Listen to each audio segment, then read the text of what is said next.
ఓం గం గణేశాయ నమః. ముందుగా మన తెలుగు టీవీ ప్రేక్షకులకు దేవీ శరన్నవరాత్రి శుభాకాంక్షలు తెలుపుతున్నాను. ఈరోజు మనము దేవి నవరాత్రుల్లో దేవి ఆరాధన ఆ ప్రాశస్త్యం గురించి తెలుసుకుందాము. తర్వాత నా పేరు ఉమాదేవి యనమండ్ర. నేను రాష్ట్ర సేవికా సమితి జిల్లా శారీరక ప్రముఖ ప్లస్ ప్రాంత సహ సంపర్క ప్రముఖగా నా బాధ్యత ఉంది, నిర్వహిస్తున్నాను. ఓం గం గణేశాయ నమః. శ్రీ మాతా పితృభ్యో నమః. శ్రీ గురుభ్యో నమః. అరుణాం కరుణాతరంగితాక్షీం ధృతపాశాంకుశపుష్పబాణచాపాం అణిమాదిభిరావృతాం మయూఖై రహమిత్యేవ విభావయే భవానీం ధ్యాయేత్ పద్మాసనస్తాం వికసితవదనాం పద్మపత్రాయతాక్షీం హేమాభాం పీతవస్త్రాం కరకలితలసద్దేమ పద్మాం వరాంగీం సర్వాలంకారయుక్తాం సతతమభయదాం భక్తనమ్రాం భవానీం శ్రీవిద్యాం శాంతమూర్తిం సకలసురనుతాం సర్వసంపత్ప్రదాత్రీం సకుంకుమ విలేపనామళికచుంబి కస్తూరికాం సమందహసితేక్షణాం సశరచాపపాశాంకుశాం అశేషజనమోహినీ మరుణమాల్య భూషోజ్వలాం జపాకుసుమభాసురాం జప విద్దౌ స్మరేదంబికాం. మన ప్రాచీన కాలం నుంచి మనకు పండుగలు అనే దీంట్లో మన సంస్కృతి సాంప్రదాయాలు ఉట్టిపడేవి ఈ పండుగలు. ఈ పండుగలు మనకు సామాజికంగా చేసుకునేవి ఉంటుంది. తర్వాత ప్రతి అంటే ఒక కులం పరంగా కానీ మతం పరంగా కానీ ఒక దేశవ్యాప్తంగా చేసుకునేవి కూడా ఉంటుందన్నమాట. అంటే అందరూ కలిసి చేసుకునే ఉంటుంది. ఈ పండగల్లోనే మన దేశం యొక్క సంస్కృతి సాంప్రదాయాలని చాలా ఉట్టిపడుతుంటుంది అన్నమాట. అందులో భాగంగా ఈ శారదా నవరాత్రులు అంటే శరన్నవరాత్రులు అంటారు. ఆ శరన్నవరాత్రులు 9 రోజులు చేస్తారు. ఉపాసన, శక్తి ఉపాసన చేస్తారు. తర్వాత దాంట్లోనే ఆ 10వ రోజు దాన్ని 9 రోజులు ఉపాసన చేసి ఉపవాసముతో దేవి ఆరాధన చేసిన తర్వాత 10వ రోజు విజయం సాధిస్తారు అని మనము మన ప్రాచీన కాలం నుంచి ఉంది. అంటే ఇక్కడ యాదేవి సర్వభూతేషు శక్తి రూపేణ సంస్థిత నమస్తస్యై నమస్తస్యై నమస్తస్యై నమో నమః. అంటే నమాతు పరదేవతం అంటే తల్లి పరదేవత అంటే తల్లిని మించిన దైవం లేదు అంటాము. సో ఆ తల్లి సకల ప్రాణులకు తల్లి అనేది ఉంటుంది. తల్లి గర్భం నుంచి సకల ప్రాణులు ఉద్భవిస్తుంది. సో ఈ మొత్తము ప్రపంచమంతా తల్లి గర్భం నుంచే ఉద్భవిస్తుంది. ఇక్కడ ఆ తల్లిని మనము ఆదిశక్తిగా చూస్తాం. ఆదిశక్తి అంటే ఎనర్జీ, ఇనీషియల్ ఎనర్జీ అంటాం అన్నమాట. ఒక కరెంట్, ఒక పవర్, ఒక శక్తి అంటాం కదా, అది. సో ఆ శక్తిని ఇప్పుడు విధ విధాలుగా అంటే మన కొన్ని సాంప్రదాయాల ప్రకారం ఆ శక్తిని, ఆదిశక్తిని స్త్రీ రూపంగా ఆరాధిస్తాం. కొంతమంది పురుష రూపంగా ఆరాధిస్తుంటాం అన్నమాట. సో ఇక్కడ ఏదైతే అంటే ఇప్పుడు ఉదాహరణకి చెప్పాలంటే ఇప్పుడు పవర్ అనేది, కరెంట్ అనేది ఉంది. ఇప్పుడు మాట్లాడాలి అంటే మైకులో కరెంటు ఉద్భవిస్తుంది. కరెంటు పాస్ అవుతేనే మైక్ పనిచేస్తుంది. ఆ బల్బు ఉంటుంది, బల్బులో కరెంటు పాస్ అవుతేనే అది పని చేస్తుంటుంది. ఇలా కరెంట్ అంటే విద్యుత్తు పరికరాలు పని చేయటానికి విద్యుత్ ఎలా ఉపయోగమో ఈ ప్రాణులన్నీ నడవటానికి ఆ ఒక శక్తి అనేది అవసరం. ఆ శక్తి ఆదిపరాశక్తి. సో ఈ ఆదిపరాశక్తిని మనము ఈ శరన్నవరాత్రుల్లో విశేషంగా పూజిస్తుంటాం. విశేషంగా ఎలా అంటే ఈ శరన్నవరాత్రులు అంటే నవరాత్రులు 9 రాత్రులు ఎందుకు చేస్తున్నాము అంటే శరత్కాలం అంటే మనకు శ్రావణ భాద్రపదాలు వర్షా ఋతువు అయిన తర్వాత శరన్నవరాత్రి అంటే ఈ శరత్కాలం బిగిన్ అవుతుంది. ఆ శరత్కాలము వాతావరణం అంతా ఒక చక్కటి వాతావరణం ప్లెజెంట్గా ఉంటుందన్నమాట. అందులో కూడా ఇక్కడి నుంచి కొన్ని అనారోగ్య బాధలు ఇవన్నీ ఉద్భవిస్తుంటుంది. కాబట్టి ఇక్కడ శారద అంటే సారమును ఇచ్చునది, అది ఒకటి. శారద అంటే సరస్వతి అని వస్తుంది. సరస్వతి అంటే చదువులకు మాత్రమే తల్లి కాదు, ఆమె జ్ఞానాన్ని ఇచ్చేది అన్నమాట. ఇక్కడ 9 రాత్రులు అంటున్నాం. 9 రాత్రులు అంటే రాత్రి అంటే మనకు చీకటి అనేది అజ్ఞానానికి ప్రతీక. ఆ చీకటిని తొలగించుకోవటాని కోసం మనము చీకటిని తొలగించి జ్ఞానాన్ని పొందటాని కోసం ఈ ఉపాసన ఆదిశక్తి ఉపాసన మనము చేస్తుంటాం. ఇక్కడ 9 రోజులు 9 రోజుల్ని 3 రోజులుగా ఒక్కొక్క అంటే ఇప్పుడు సంవత్సరం మనకు మామూలుగా ఈ ఎందుకు శరత్కాలము నవరాత్రులు ఇంత ప్రాముఖ్యత అంటే మనకు ఉదయము అంటే ఇప్పుడు చదువుకోవటానికి కానీ ఏదైనా ఉపాసన చేయటానికి కానీ ఏదైనా బ్రాహ్మీ ముహూర్తం అనేది ఉంటుంది. అంటే సూర్యోదయానికి ఒక 8 గంటల ముందు అది బ్రాహ్మీ ముహూర్తం అంటారు. ఆ కాలంలో ఏది చదివినా ఏది చేసినా మనకు సిద్ధిస్తుంది అంటారు. అందుకనే విద్యార్థులను కూడా ఆ సమయంలో చదువుకోమని చెప్తుంటాం. ఇప్పుడు 12 నెలలు ఈ 12 మాసాలను అన్నిటిని కలిపి ఒక రోజుగా భావిస్తే ఈ 9 రోజులు ఈ శరన్నవరాత్రులు ఈ 9 రోజులను మనం ఆ బ్రాహ్మీ ముహూర్తంగా చూసుకోవాలన్నమాట. అంటే అంత ముఖ్యమైనది.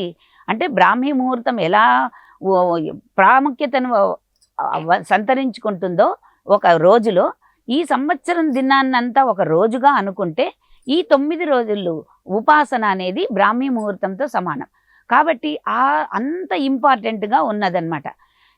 అంటే ఈ చీకటిని తొలగించటానికి అజ్ఞానాన్ని తొలగించి జ్ఞానం వైపుకు ముందు పోవడానికి శక్తి రూపాన్ని ఆ ఉపాసన చేస్తుంటాం. సో ఈ శక్తి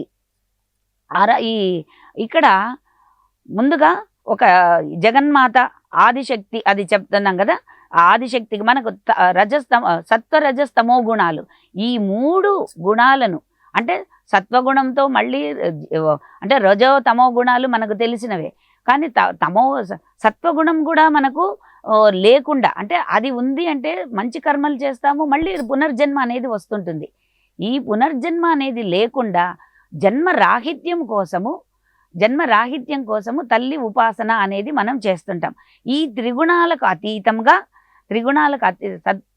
ఈ త్రిగుణాలన్నిటిని పోగొట్టి మోక్ష మార్గానికి పోవటానికే మనము తల్లి ఆరాధనను ఆ పరాశక్తి ఆరాధన చేస్తుంటాం. ఇక్కడ ప్రథమా శైలపుత్రీచ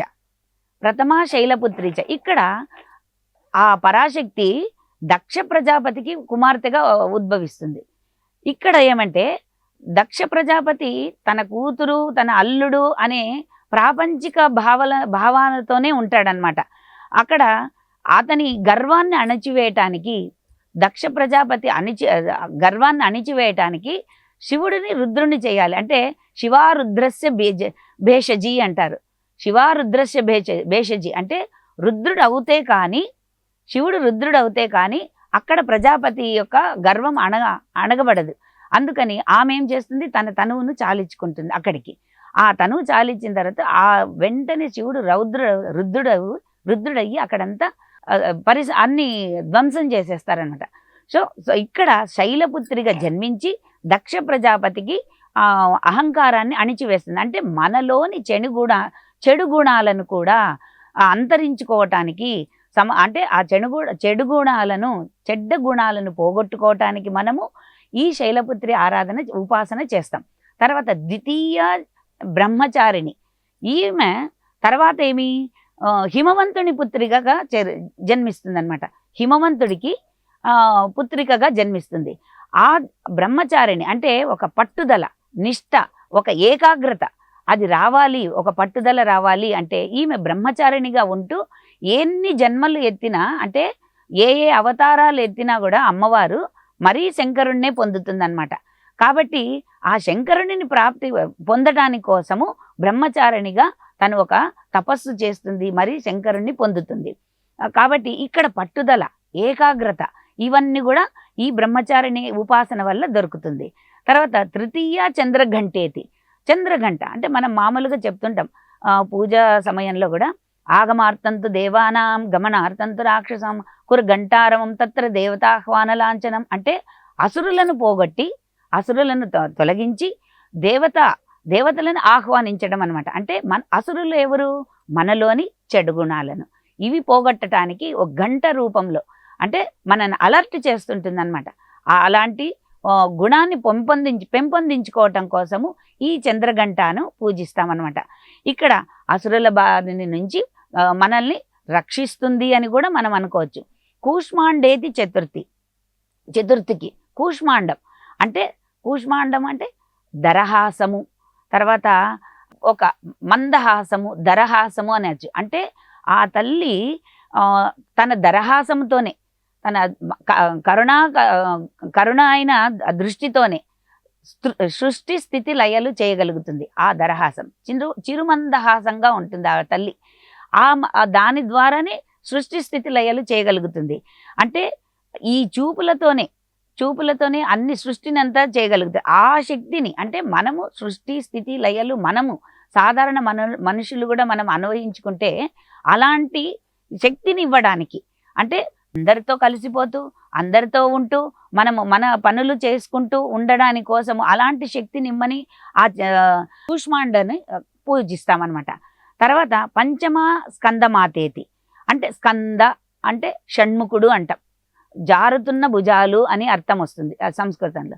అంటే స్కందుడు తన పుత్రుడిగా ఉంటుందన్నమాట. మనకు కనపడుతుంటారు ఫోటోల్లో కూడా మనం చూస్తుంటాం, ఒక బిడ్డను ఎత్తుకొని ఉంటుంది. అంటే ఈ తల్లి అసురుల బారి నుంచి దేవతలను, ఋషులను రక్షించటానికి ఒక గణాధిపతిని తయారు చేయటాని కోసం స్కందుణ్ణి, అంటే ఆ శంకరుణ్ణి పొందిన తర్వాత స్కందుణ్ణి స్కందుణ్ణి పుత్రుడిగా పొందుతుందన్నమాట. ఆ పుత్రుడి వల్ల అందరినీ రక్షిస్తుంటుంది. అంటే ఇక్కడ ఏంటి అంటే సంపూర్ణ మాతృత్వము అనేది మనకు తెలుస్తుంది. ఈ స్కందమాతను పూజించటం వల్ల సంపూర్ణ మాతృత్వాన్ని పొందుతాం. అంటే స్త్రీలు అనగానే సహజంగా ఇది గుణాలు అనేది ఉంటుంది వాళ్ళకి. ఇంకా పెంపొందించుకోవాలి, ఆ మాతృగుణాన్ని పెంపొందించుకోవాలి అంటే ఈ స్కందమాతను ఆరాధించాలి. తర్వాత షష్ఠ కాత్యాయని అంటే మనకు శమీ వృక్షంలో ఉంటుంది కాత్యాయని. ఈ కాత్యాయనిని పూజించడం వల్ల భయాలు, దారిద్ర్యాలు ఇవి నశించిపోయి అన్యోన్య దాంపత్యం అనేది ఏర్పడుతుంది అనమాట. భార్యాభర్తల మధ్యలో అన్యోన్య దాంపత్యము ఏర్పడుతుంది. అందుకే ఈ శరత్కాలం తర్వాత వచ్చేది మార్గశిర మాసంలో గోపికలందరూ కూడా కృష్ణుణ్ణి పొందడానికి, సాక్షాత్ ఆ కృష్ణ పరమాత్ముడిని తమ భర్తగా పొందడానికి ఈ కాత్యాయని వ్రతం చేస్తారనమాట. అంటే అన్ని సుగుణాలు ఉండే భర్తను పొందాలి అన్న దీంతో అలా చేస్తారనమాట కాత్యాయని వ్రతం. ఇప్పటికి కూడా చేస్తుంటారు, చాలామంది చేస్తుంటాము. అలాంటి అన్యోన్య దాంపత్యాన్ని పొందడాని కోసం కాత్యాయని మాతని ఆరాధిస్తామన్నమాట. తర్వాత సప్తమా కాళరాత్రిచ అంటే ఇక్కడ కాళరాత్రి అంటే నల్లటి శరీరము, నల్లటి కురులు ధరించి, అంటే విరబోసుకున్న కురులను, అంటే భయంకర రూపం అన్నమాట. ఆ భయంకర రూపం ఎవరికి? తనను ఆరాధించే బిడ్డలకు కాదు, ఆ అసురులను సంహరించడానికి అలా కాళరాత్రి రూపంగా ఆమె ఉద్భవిస్తుంది అన్నమాట. ఆ ఆరాధన వల్ల భయాలు తొలగిపోతాయి, మనలోనున్న భయాలు తొలగిపోతుంది. ఇవి తప్పకుండా పాటించాలని కోరుతూ మీ అందరికీ మరొకసారి విజయదశమి శుభాకాంక్షలు తెలుపుకుంటూ సెలవు తీసుకుంటున్నాను.